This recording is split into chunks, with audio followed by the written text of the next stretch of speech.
Hi అండి. అందరికీ నమస్కారం. ఈరోజు మరొక ఇంట్రెస్టింగ్ టాపిక్‌తో నేను మీ ముందుకు రావడం జరిగింది. ఆ యొక్క టాపిక్ ఏమనగా మన కేంద్ర ప్రభుత్వం ప్రవేశపెట్టిన ఈ శ్రమ్ పథకంకి ఎలా అప్లై చేయాలో ఈ వీడియోలో మీకు తెలియజేస్తాను. చాలామందికి ఈ యొక్క ఈ శ్రమ్ పథకం ఎందుకు ప్రవేశపెట్టడం జరిగింది? దానివల్ల కలిగే ప్రయోజనాలేంటి? వీటి గురించి ఎవరికీ తెలీదు. ఇంకా చాలామంది అప్లై చేసుకోలేదు. ఎవరైనా అప్లై చేసుకోకపోతే ఈ యొక్క వీడియోని చూడండి. మీకు ఎందుకు అప్లై చేసుకోవాలి, ఎలా అప్లై చేసుకోవాలి పూర్తి సమాచారాన్ని ఈ వీడియోలో మీకు తెలియజేస్తాను. ఈ వీడియోలోకి వెళ్ళే ముందు మన ఛానల్ని సబ్స్క్రైబ్ చేయండి. ఎటువంటి డౌట్స్ ఉన్నా కామెంట్ చేయండి. ఇంకా మన ఛానల్లో చాలా మంచి వీడియోస్ ఉన్నాయి, వీలైతే మీరు చూడండి.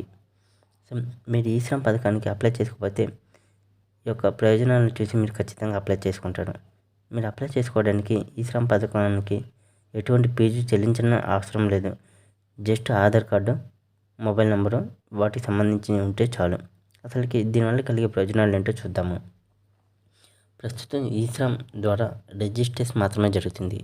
కార్మికుల నమోదు ప్రక్రియ, ప్రమాద బీమా సౌకర్యం, సంవత్సరానికి 2 లక్షలు, జాతీయ సంక్షోభం వంటి పరిస్థితుల్లో అర్హత ఉన్న కార్మికులకి ఈ డేటా ఆధారంగా అర్హులైన ప్రతి ఒక్కరికి ఆర్థిక సహాయం అందించడం జరుగుతుంది. అంతేకాకుండా ఈ శ్రమ్ వెబ్సైట్లో నమోదు చేసుకున్న కార్మికులకు పీఎంఎస్బీవై పథకం కింద 3,000 రూపాయలు ఇవ్వడం జరుగుతుంది. మరియు మొదటి సంవత్సరం ప్రీమియం భారత ప్రభుత్వం యొక్క కార్మిక ఉపాధి మంత్రిత్వ శాఖ ద్వారా భర్తీ చేయడం జరుగుతుంది. అసంఘటిత కార్మికుడు ఈ శ్రమ్ వెబ్సైట్లో వారి డీటెయిల్స్ ఎంటర్ చేసి కార్డు పొందడం ద్వారా లేదా వారి సమీపంలోని సిఎస్సి సందర్శించడం ద్వారా తమను తాము నమోదు చేసుకోవచ్చు.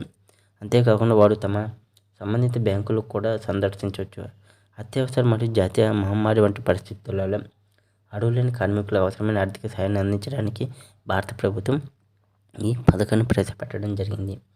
ఆర్థిక సహాయం కార్మికుల బ్యాంక్ అకౌంట్లో వేయడం జరుగుతుంది. మీరు ఈ యొక్క పథకానికి అప్లై చేసుకుంటే మీకు 2 లక్షలు బీమా వేస్తుంది. అలానే ఎవరైనా కుంటి వాళ్ళు కానీ, గుడ్డి వాళ్ళు కానీ, అంటే అంగవైకల్యం ఉన్న వాళ్ళకి 1,00,000 రూపాయల బీమా సౌకర్యం ఇవ్వడం జరుగుతుంది. ఇంకా ఈ జాతీయ మహమ్మారి వంటి పరిస్థితులలో ఈ యొక్క మన భారత ప్రభుత్వం ఈ యొక్క పథకం ద్వారా వాళ్ళ యొక్క బ్యాంక్ అకౌంట్లోకి నేరుగా అమౌంట్ వేస్తుంది. ఈ శ్రమ్ వెబ్సైట్లో నమోదు చేసుకున్న Aadhaar card, mobile number, bank account వీటి ద్వారా మాత్రమే ఈ ఆర్థిక సహాయం అనేది మీకు రావడం జరుగుతుంది. అందుకని మీరు ప్రతి ఒక్కరు ఈ శ్రమ్ వెబ్సైట్లో జస్ట్ ఒక 2 మినిట్స్లో మీరు రిజిస్ట్రేషన్ చేసుకోవచ్చు, ఎటువంటి ఫీజు చెల్లించకుండా. అలానే మీరు ఇంకా చూసినట్లయితే ఈ శ్రమ్ పథకానికి అప్లై చేసుకోవడానికి మీ కాడ ఎటువంటి డాక్యుమెంట్స్ ఉండాలి, అంటే మీరు ఏమేమి తీసుకొని ఈ శ్రమ్ వెబ్సైట్లో అప్లై చేసుకోవాలో ఈ వీడియోలో ఇప్పుడు చూద్దాము. ప్రధానమంత్రి సురక్ష బీమా యోజన అనేది 18 నుంచి 70 సంవత్సరాల మధ్య వయసు గల అర్హులైన ప్రతి ఒక్కరికి భారత ప్రభుత్వం ప్రమాద బీమా సౌకర్యం కల్పిస్తుంది. Aadhaar card number, Aadhaar card link చేయబడిన మొబైల్ నెంబరు, అలానే బ్యాంకు ఖాతా నెంబరు. ఈ 3 కంపల్సరీ ఉండాలి. మీకు ఆధార్ నెంబర్ ఉండాలి. ఆ ఆధార్ నెంబర్కి పర్మనెంట్ మొబైల్ నెంబరు లింక్ అయి ఉండాలి. ఎవరైతే ఆధార్ కార్డుకి మొబైల్ నెంబర్ లింక్ కాలేదో వాళ్ళు వెంటనే వెళ్ళి ఆధారు ఎన్రోల్మెంట్ సెంటర్స్ ఉంటాయి, అక్కడికి వెళ్ళి లేదా మీ సేవా సెంటర్స్కి వెళ్ళి ఈ యొక్క ఆధార్ నెంబర్కి పర్మనెంట్ మొబైల్ నెంబర్ లింక్ అయ్యే విధంగా చూసుకోండి. అదే మొబైల్ నెంబర్ బ్యాంక్ అకౌంట్లో ఉందా లేదా, అంటే మీరు బ్యాంక్ అకౌంట్లో ఇచ్చిన మొబైల్ నెంబరే ఈ యొక్క ఆధార్ కార్డుకి ఇవ్వండి. అలానే ఇంకా మీరు చూసినట్లయితే ఈ యొక్క బ్యాంకు ఖాతా నెంబర్ ఉంటుంది కదా, ఆ బ్యాంకు ఖాతా నెంబర్లో ఈ యొక్క ఆ బ్యాంకు ఖాతాకి మీరు ఆధార్ నెంబరు ఏ బ్యాంక్ అకౌంట్లో ఇస్తారో ఆ బ్యాంక్ అకౌంటే ఇక్కడ లింక్ అవుతుంది. అంటే ఈ 3 ప్రాపర్గా ఒకదానికి ఇంకోటి లింక్ అయి ఉండాలి. అలానే ఒక కార్మికుడికి ఆధార్ లింక్ చేయబడిన మొబైల్ నెంబరు లేకపోతే వారిని సమీపంలోని సిఎస్సిలను సందర్శించి బయోమెట్రిక్ ప్రమాణీకరణ ద్వారా నమోదు చేసుకోవచ్చు. ఈ శ్రమ్ పోర్టల్లో నమోదు ఉచితం. కార్మికుల రిజిస్ట్రేషన్ సంతకం ఎటువంటి ఛార్జీలు చెల్లించిన అవసరం లేదు, పూర్తిగా ఉచితం. దీని ద్వారా కార్మికుడు ఎటువంటి అవాంతరాలు లేకుండా ఆర్థిక సహాయాన్ని తన యొక్క బ్యాంక్ అకౌంట్లో మొత్తాన్ని జమ చేయడం జరుగుతుంది. మీరు ఈ యొక్క పత్రాలు, అంటే ఈ డాక్యుమెంట్స్ మీ కాడ ఉండాలి. అలానే పైన మీరు 2 మినిట్స్లో అప్లై చేసుకోవచ్చు. ఇంకా ఈ యొక్క పథకానికి ఎవరు అర్హులు ఎవరు అనర్హులో ఇప్పుడు మనము చూద్దాము. ఇంకా మీరు చూసినట్లయితే ఫ్రెండ్స్, ఇక్కడ మీరు చూడండి, ఈ శ్రమ్ పథకానికి ఎవరు అర్హులు అంటే చిన్న మరియు సన్నకారు రైతులు, పాల వ్యాపారస్తులు, వ్యవసాయ కూలీలు,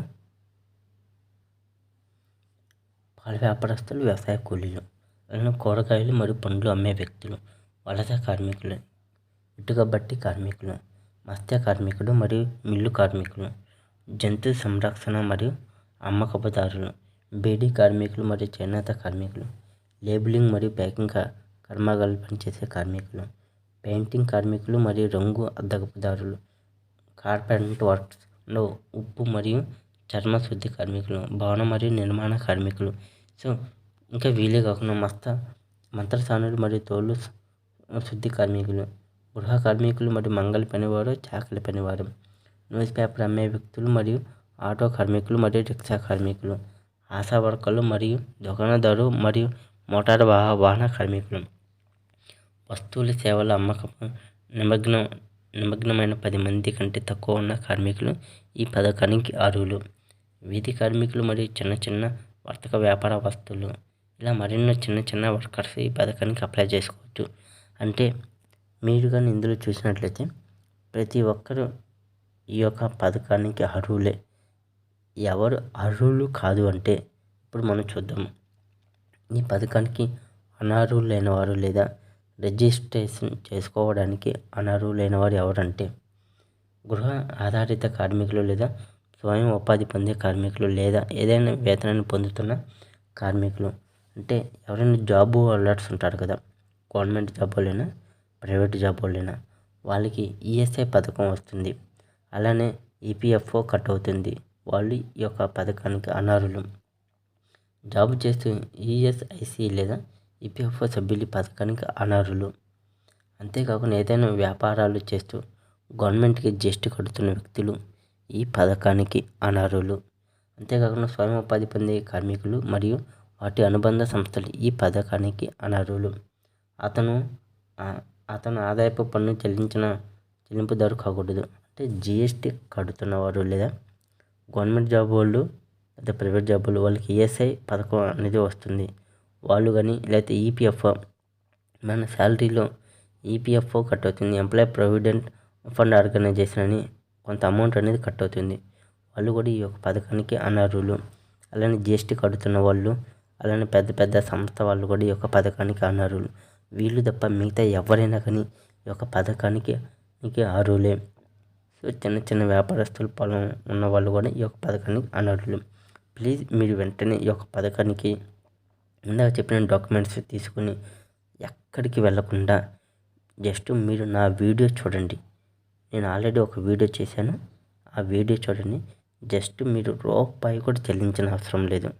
జస్ట్ ఒకే ఒక 2 minutesలో మీ యొక్క మొబైల్తోనే ఈ యొక్క పథకానికి రూపాయి కూడా చెల్లించకుండా అప్లై చేసుకోవచ్చు. సో ప్లీజ్ అందరూ అప్లై చేసుకోండి ఈ పథకానికి. అలానే కాకుండా రాష్ట్ర ప్రభుత్వం ద్వారా కూడా వచ్చే ఆర్థిక సాయాన్ని కూడా మీ యొక్క అకౌంట్ ద్వారా పొందవచ్చు. ప్లీజ్ అందరూ అప్లై చేసుకోండి. ఇంకా నా ఛానల్ సబ్స్క్రైబ్ చేయని వాళ్ళు ఎవరైనా ఉంటే సబ్స్క్రైబ్ చేయండి. Okay, thank you.